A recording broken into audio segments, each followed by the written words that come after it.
8 men fell through the night over Afghanistan. No lights below them. No maps accurate enough to trust. Sub-zero air tearing at their equipment at altitude. Parachutes sealed. The ground somewhere beneath them in the black. Unmapped, unsurveyed, belonging to the enemy. They were performing something their regiment had never done in combat before. And when it was over, almost nobody would be told it happened. That was November 2001. The operation they were preparing was called Operation Trent. It would become the largest SAS deployment since the Second World War. More than 100 men, dozens of vehicles, 2 full squadrons, a daylight desert raid against a fortified al-Qaeda position close to the Pakistani border. It existed because a British Prime Minister personally lobbied the United States Military Command for his special forces to be given something to do. 20 years later, a photograph was taken in Kabul. Taliban fighters were holding a painting. The painting depicted that SAS assault. It had hung in the British Embassy since 2005. One of the men who fought the battle saw the photograph and called it a tombstone painting. Before we go further, drop in the comments, had you ever heard of Operation Trent before today? Most people have not. Watch until the end, because the reason it stayed quiet is more interesting than the mission itself.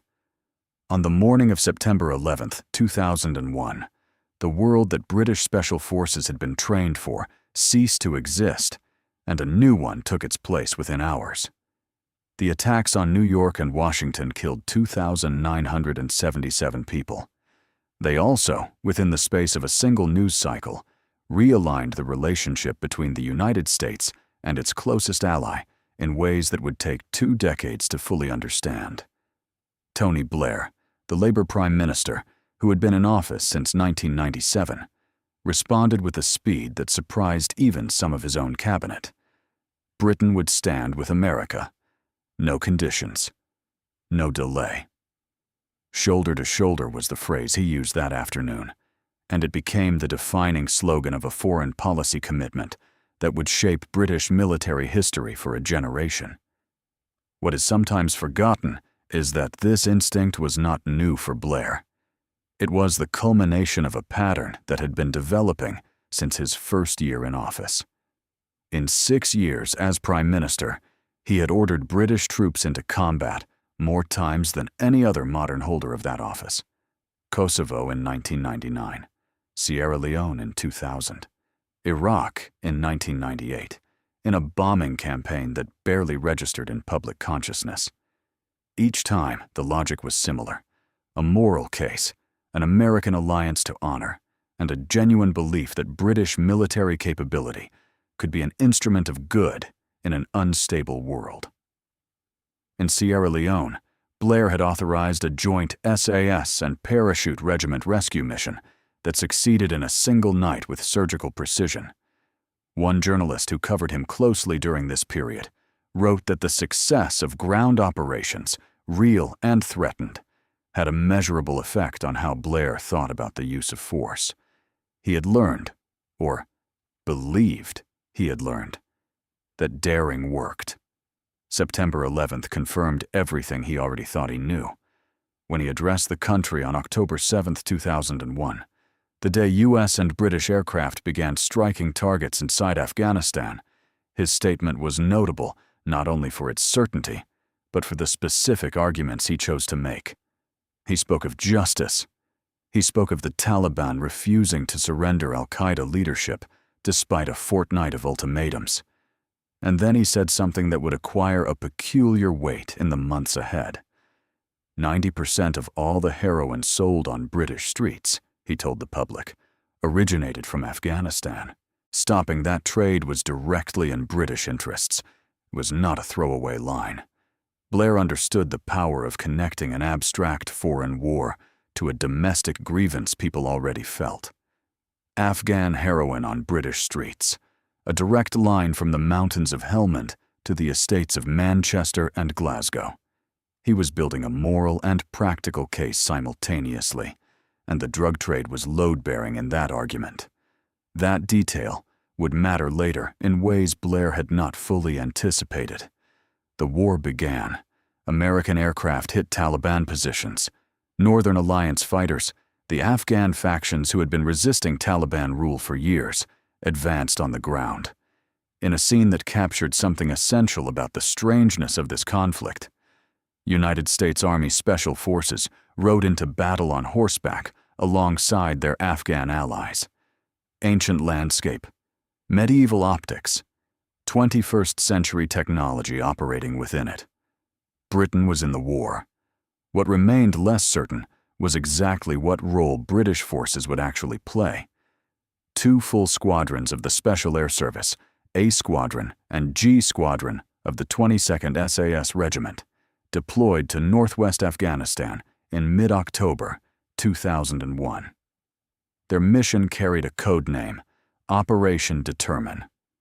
The name, in retrospect, holds an unintentional irony. What it meant in practice was long-range reconnaissance, patrol work, bomb damage assessment, necessary in a functional military sense, but not what these men had spent careers preparing for. They found nothing.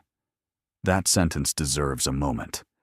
2 full SAS squadrons, experienced operators, who had served across Northern Ireland, the Balkans, Sierra Leone, and a dozen classified deployments on 3 continents, arrived in Afghanistan at the start of the most significant Western military campaign in a generation, ran their reconnaissance tasks, and made no enemy contact. Not once. The missions dried up within a fortnight. There was nothing left to assess, and the Americans had no further work for them. Both squadrons flew home to the United Kingdom. The institutional weight of this cannot be overstated. Back at their base in Hereford, while B and D squadrons remained on counter-terrorism standby in Britain, the men of A and G squadrons had touched Afghanistan and returned with nothing to show for it. They were not alone in knowing this. In Whitehall, the people managing the gap between Blair's public commitments and the regiment's operational reality were acutely aware of it too. The problem was structural. The United States military, specifically its Special Operations Forces Command, was protective of its operational territory in Afghanistan to a degree that surprised British planners. American SOF commanders allocated targets to American units. The calculus was partly about coordination and partly about competition. The war in Afghanistan, in those first weeks, was an American enterprise. Britain was a partner, but partnership in special operations does not always mean equal standing at the table. For 2 SAS squadrons to return without contact was not, in isolation, a catastrophe. But for a prime minister who had made public commitments about terrorism and the moral necessity of action, the reality of Britain's finest soldiers sitting idle in Hereford while the war accelerated elsewhere was a problem that required a solution. Somewhere between those idle squadrons and the political needs of the man in Downing Street, a target appeared. British intelligence had been watching a facility in southern Afghanistan. It sat at the foot of a mountain called Ko-e-Malik, rising to 5,900 feet above the surrounding desert, approximately 190 miles southwest of Kandahar and a short distance north of the Pakistani border. The site was not a single building. It was a complex. Houses and compounds and caves worked into the base of the mountain, connected by trench lines, reinforced with bunkers, and defended by what intelligence assessed to be between 60 and 100 foreign fighters. The majority were al-Qaeda operatives trained at one of the organization's senior camps. Their morale, the assessment noted, was high. The facility served 3 purposes. It processed opium. It functioned as a headquarters and command node for regional al-Qaeda and Taliban operations. And it acted as a transit hub, a staging post for moving drugs, equipment, and personnel across the border into Pakistan, beyond the reach of coalition forces. 50 million pounds worth of opium moved through or sat stored within those compounds. This was not a minor installation. It was a nerve center. The Americans, presented with this intelligence, were largely unmoved. No senior al-Qaeda leadership was present. No high-value targets. If the facility needed neutralizing, an airstrike was efficient and carried no risk to ground forces. The British saw it differently. The key difference was what might be sitting inside the headquarters building. Documents, computers. The kind of material that cannot be collected from altitude, that requires trained men on the ground, working with precision and time. An airstrike reduces intelligence to rubble. A ground operation turns it into an advantage. Tony Blair personally intervened with the United States Central Command, the American authority overseeing the Afghanistan campaign, to argue for a British ground mission. The precise nature of that exchange has never entered the public record, which is itself worth noting. A head of government lobbying a foreign military command for his special forces to be given a combat task is not how Allied operations are typically arranged. It is what happens when the gap between political commitment and operational reality becomes impossible to manage quietly.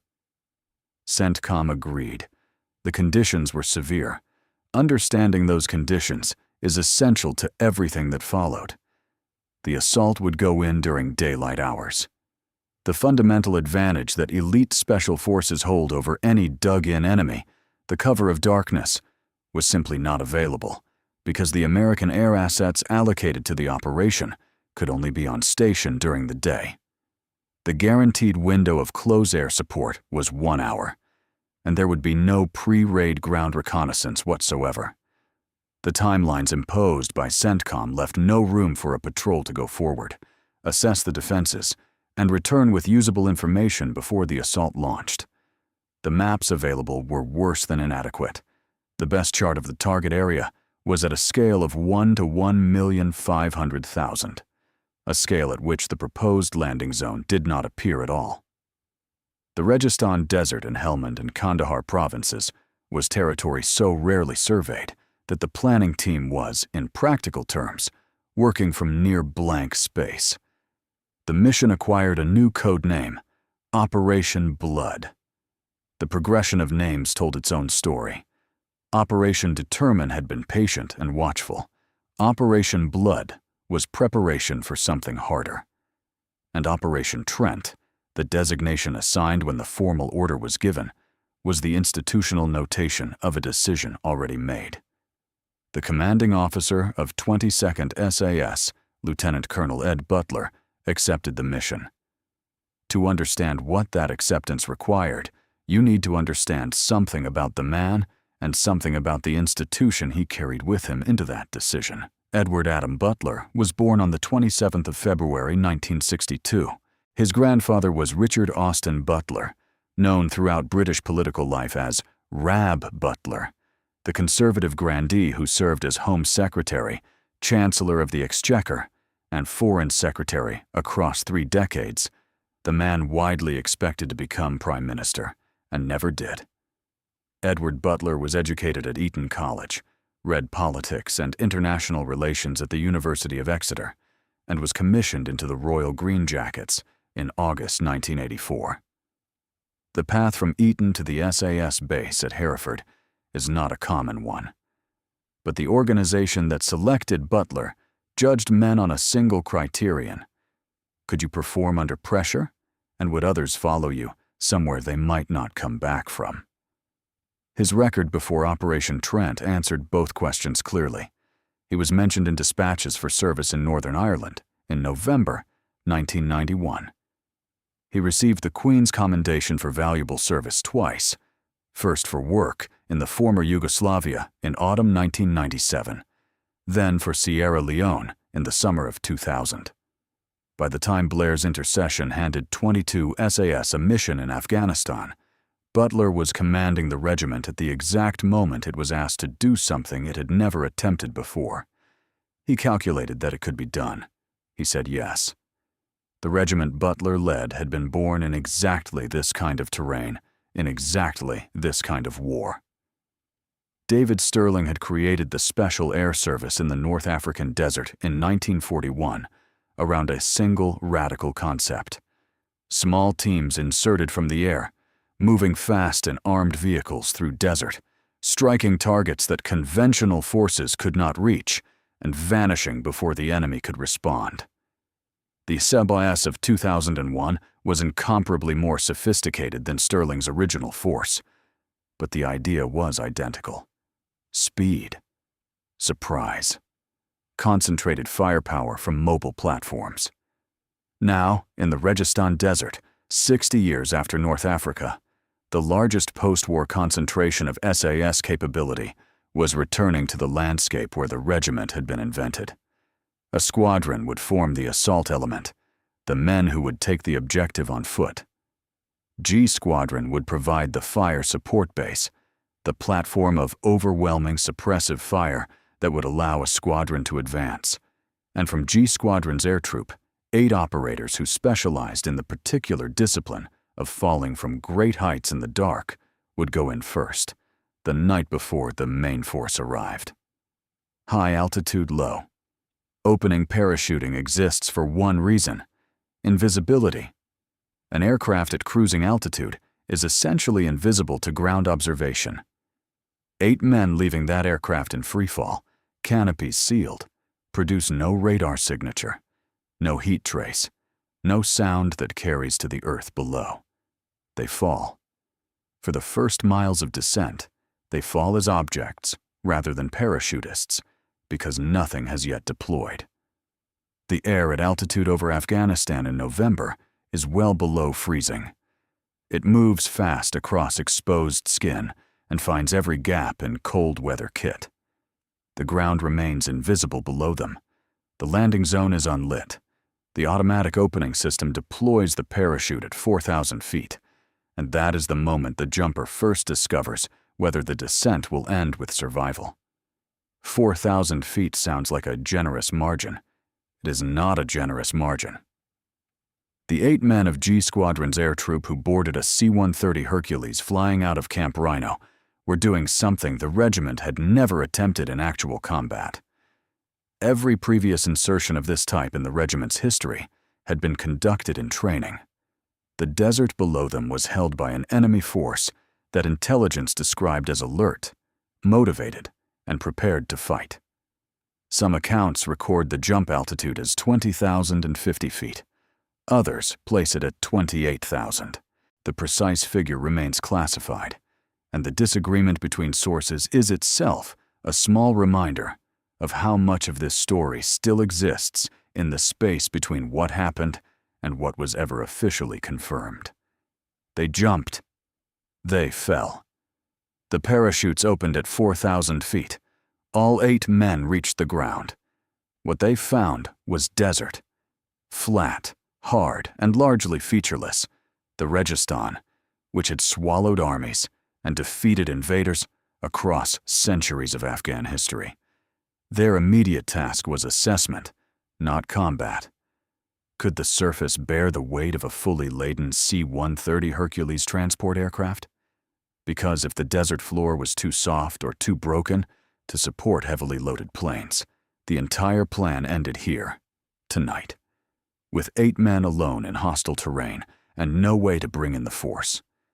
The desert was suitable. They confirmed it, measured it, and marked out the dimensions of a temporary landing strip, 900 feet long and 40 feet wide in the darkness. Part of the team moved to observation posts in the surrounding ground. The rest settled into a layup position and became still. They did not move unnecessarily. They communicated only when required. They waited. 17 hours. 17 hours in a hostile desert, lying still, while the rest of the operation was being loaded onto aircraft at Bagram Airfield.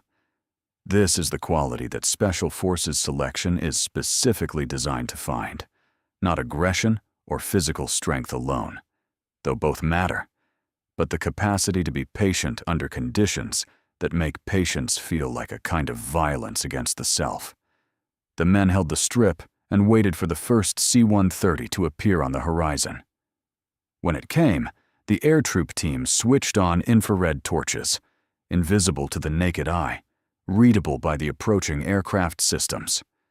One by one, In 2 waves flying out of Bagram, the transport planes came in and did something that is almost impossible to visualize until you understand the physics of it. They did not stop. Each C-130 touched the improvised desert strip, its rear ramp already descending, and rolled forward just long enough for the vehicles on board to drive off the back while the aircraft was still in motion, never fully at rest, before the pilot advanced the throttles and the plane climbed away into the dark. The turnaround from first contact with the ground to departure was measured in seconds. Within 30 minutes, 6 aircraft had come and gone. Left behind in the November desert were the men and machines of A and G squadrons.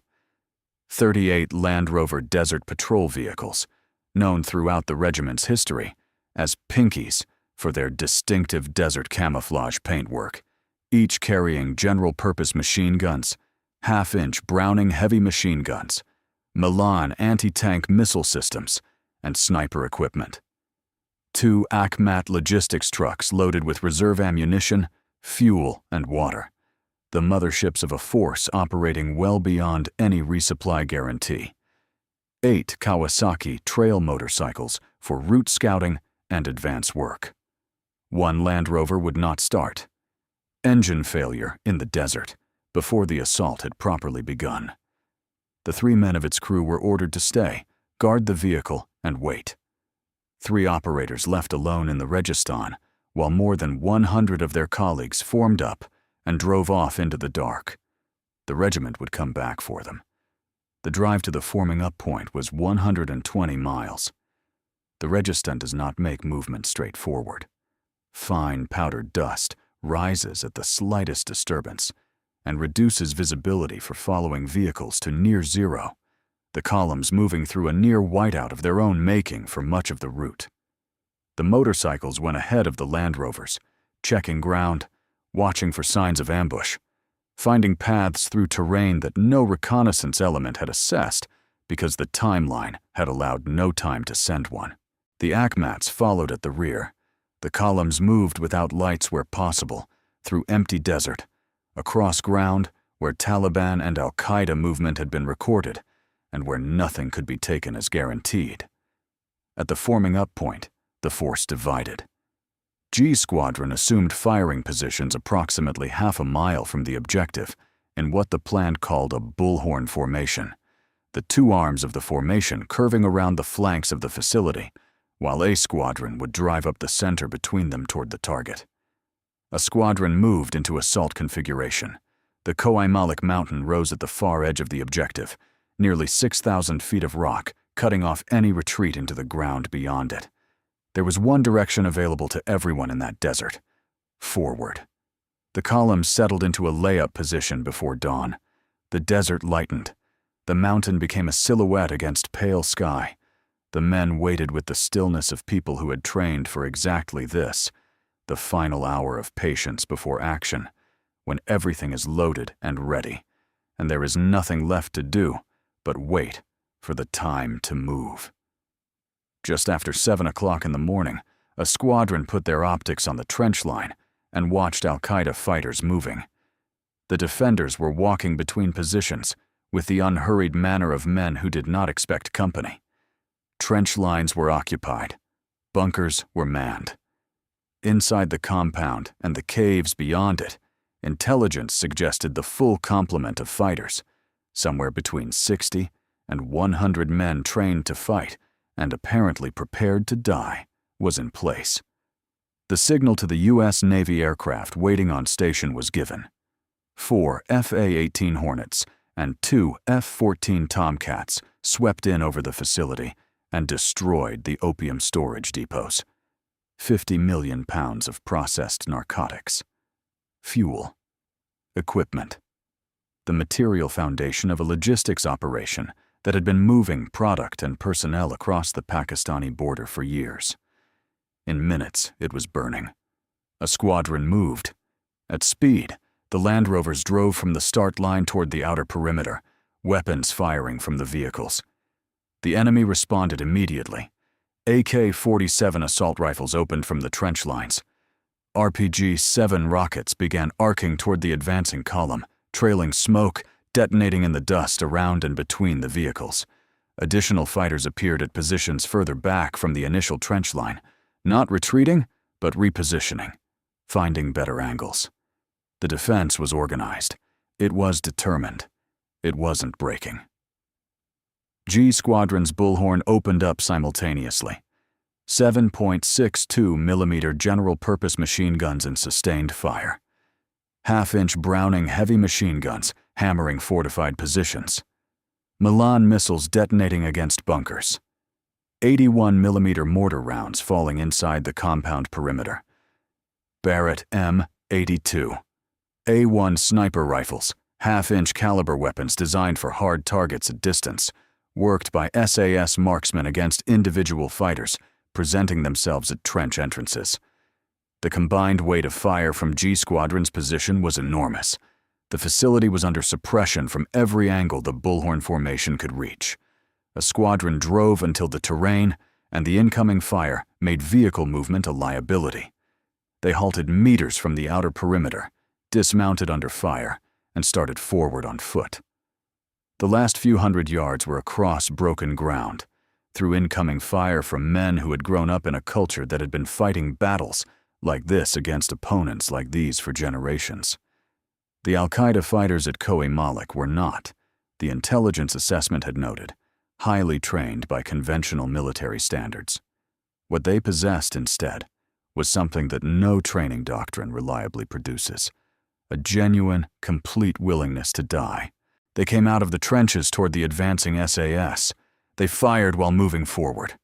The concept of surrender did not appear to factor into their thinking at any point.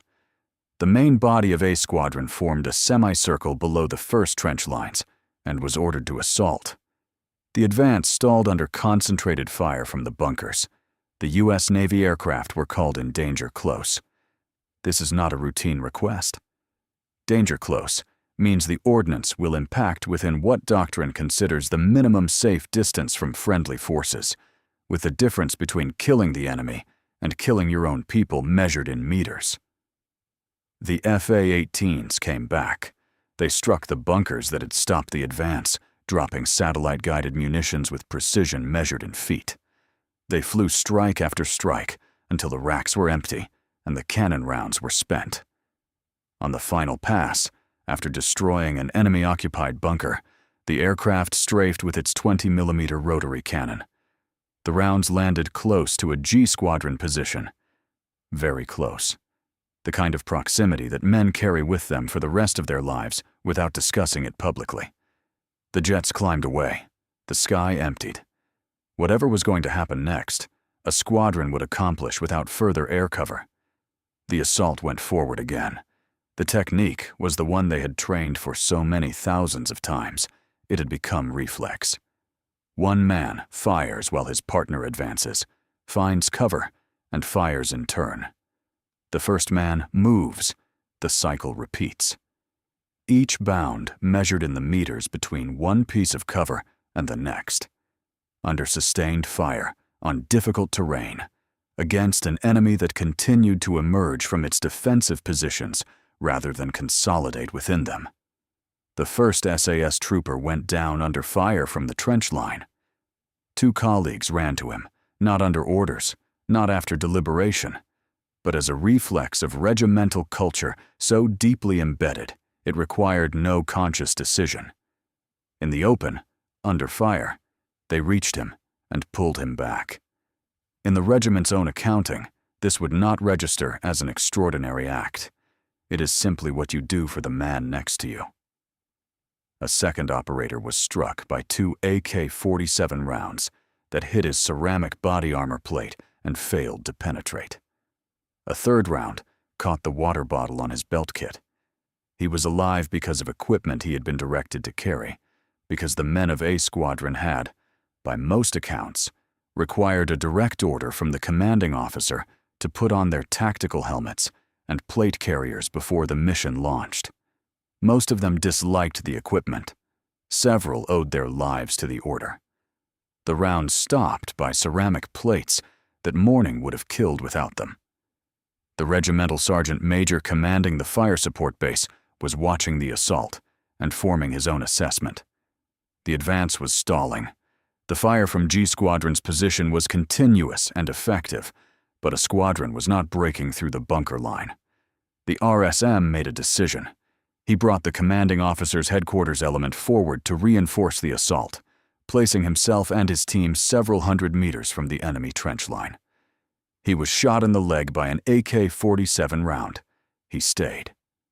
At least 12 SAS operators reached the cave and trench entrances and went through them. Inside one cave, 3 al-Qaeda fighters were found asleep, men who had presumably been off rotation during the opening phase of the assault, who woke to the sound of the regiment coming through the entrance and reached for their weapons. They did not reach them in time. One of the men who fought at Khoi Malik spoke to journalists in the months following the operation, under the anonymity that covers all SAS accounts. His words have remained in every serious record of Operation Trent since. "These guys were lunatics," he said. Surrender was the last thing on their minds. They would run out of the front line firing. It was something out of the First World War. These were not people, proper soldiers, who could be treated with dignity. If they had a breath left in them, they would be trying to shoot you, so we had no choice but to kill. The phrase "something out of the First World War" carries weight, coming from a man trained in the most sophisticated close-quarters doctrine in the world. It was not contempt. It was the professional soldier's acknowledgement of a different and genuinely dangerous category of opponent, one for whom tactical rationality had been replaced by something that made them, in their own terms, essentially unstoppable, until they were dead. After 2 hours of fighting that moved progressively deeper into the compound and cave system, the last resistance gave out. As the battle shifted to its final close-quarters phase, more fighters pressed toward the SAS assault element. Snipers, repositioned as both sides moved into tighter proximity, engaged them because the ranges were now too close for any further air support to be called in safely. The snipers did what was required. The objective was cleared. A squadron moved through the headquarters building with focused, methodical precision. Documents, paperwork, storage media. Every item that might carry information about networks, finances, communications, personnel, or operational planning. They worked through the rooms with the efficiency of a unit that trained specifically for this task, in addition to everything else it trains for. In the headquarters of a facility that had served as an al-Qaeda command node for months or years, they found what the British planners had argued to CENTCOM was worth sending men rather than bombs to retrieve. 2 laptops and a mass of paperwork. Those 2 machines, pulled from a compound in the Registan Desert, contained material that would take intelligence analysts weeks or months to fully process, and that would, in the accounts of those who have described its consequences, drive specific follow-on operations against specific targets in Afghanistan in the months that followed. The precise contents remain classified. The operational consequences are documented, if not detailed. The argument that intelligence collection justified a ground assault rather than an airstrike was borne out, at least in part, by what A Squadron carried out of that headquarters building. The withdrawal was as disciplined as the advance. Both squadrons moved back from the objective in tactical order by bounds, covering each other in the same professional methodology that had carried them forward. At the temporary landing zone, the 3 men who had spent the entire battle alone in the desert with a broken vehicle were waiting. The regiment had come back for them. 4 wounded SAS operators were extracted by a United States CH-47 Chinook helicopter that flew in specifically for casualties. Their injuries were not life-threatening. The rest of the force was extracted by C-130 Hercules from the same improvised strip that the 8 Pathfinders had marked out 17 hours before the main force arrived. Total duration of the assault: 4 hours. British casualties: 4 wounded, none killed. Enemy dead: somewhere between 18 and 73, depending on the source. Figures divergent enough to tell their own story, about what was and wasn't confirmed in the immediate aftermath. Several dozen more were wounded or captured. No senior al-Qaeda leadership figures were among those taken or killed. The Americans had been correct about that part of their assessment. By the 18th of December 2001, a squadron and G Squadron were back at their base in the United Kingdom. The regiment that had been sent home empty-handed weeks earlier was home again, this time with something to account for. The medals were awarded without public ceremony. 2 conspicuous gallantry crosses, the second highest combat decoration in the British system, awarded only for acts of great gallantry, in conditions of serious danger, went to men whose names have never been released. 1 Distinguished Service Order went to Lieutenant Colonel Butler. 2 military crosses, several mentions in dispatches. When fragmentary details of the operation began appearing in press coverage in January and February of 2002, much of it was assembled from rumor rather than confirmed reporting. Some accounts suggested the conduct of A and G squadrons had merited Victoria Crosses. The Victoria Crosses were not awarded. The operation was acknowledged. The specifics were not confirmed.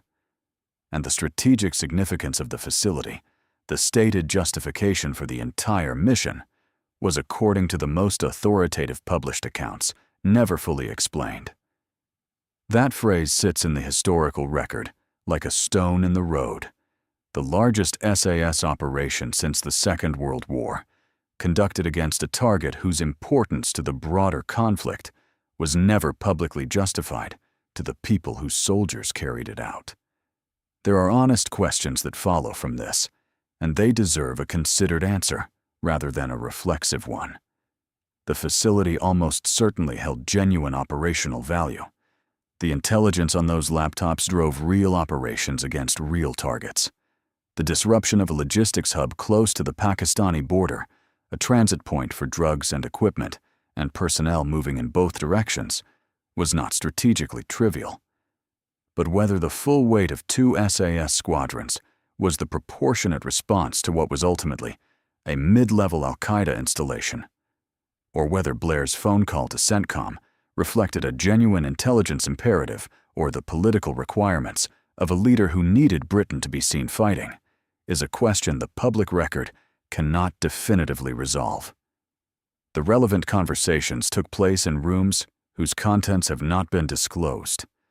The heroin argument carries its own uncomfortable retrospective quality. On October 7, 2001, Blair had told the country that 90% of Britain's street heroin came from Afghanistan, and that the campaign would help stop it. At Khoi Malik, 50 million pounds of opium burned in an airstrike that opened the assault. In the years that followed the invasion, Afghan opium production did not fall. By most assessments, it rose substantially as the country's institutional structures fractured, and the economic logic of growing poppies became harder to resist for an agricultural population with few alternatives. The connection between the war and the drug trade Blair had invoked to justify it proved considerably more complicated than his October speech implied.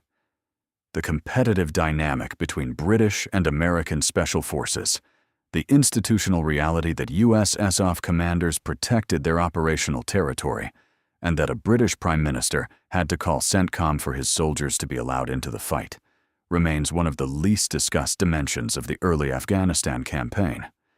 It does not diminish what the men of 22 SAS achieved, but it contextualizes why they were asked to achieve it under conditions that no reasonable operational planner would have chosen.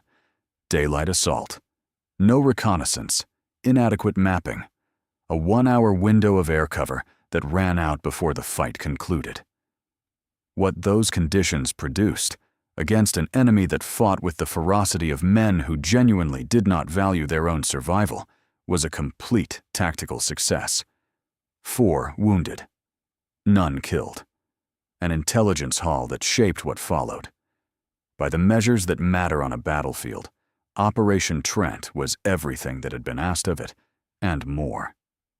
Ed Butler received his Distinguished Service Order and continued to rise through the ranks, He commanded 16 Air Assault Brigade from 2004 and was deployed as commander of Task Force Helmand in April 2006. The officer who had led the first British ground engagement of the Afghanistan War, going back to command Britain's most significant conventional deployment of it. He retired from the Army in December 2008. The war continued without him. And then, in August 2021, it ended. The Taliban entered Kabul in days. The Afghan government that 20 years of Western military presence had been constructed to sustain dissolved without the kind of resistance that anyone in Washington or London had publicly acknowledged as a realistic outcome. The British embassy was evacuated with the controlled urgency of a departure nobody had fully planned for. In the rooms they left behind was a print of a painting by the British artist James Hart Dyke. Commissioned to mark the beginning of Britain's combat role in Afghanistan, it depicted the assault at Khoai Malik, the vehicles and the dust and the mountain and the fire of November 2001. Since 2005, it had hung where diplomats and visitors could see it, a record of how the British chapter in Afghanistan had begun. When the Taliban moved through the building, they found it. A reporter for a British newspaper photographed Taliban fighters holding the image. The original painting hangs at the SAS base in Hereford. What the Taliban had was only a print. By a strict accounting of material loss, nothing irreplaceable was gone. The men who had been in that desert did not experience it as an accounting question. One unnamed former SAS commander spoke to journalists about the photograph. "It made my blood boil to see it in the hands of the Taliban," he said. Then came a huge range of emotions. That photograph is the symbolic closing of a chapter of 20 years of war in Afghanistan, complete with the irony of the enemy we were fighting in November 2001, holding that same picture in their hands. Another veteran was more precise. The operation, he said, was the beginning of Britain's counter-terrorism response to September 11th, and it was very significant. He described the photograph as a statement by people more robust and ultimately more powerful than us, a statement that despite aircraft carriers and drones, a Western military can still lose, because it fights the wrong battles against enemies who fight with more resilience and simply fight longer.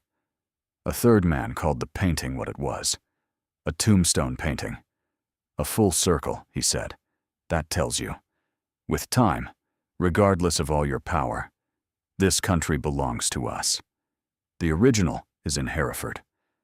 The men who fought beneath the mountain at Khoai Malik are older now, and most of them will never say publicly what it means to see the beginning of their war commemorated in the hands of the same enemy 20 years on. That is not what the regiment does.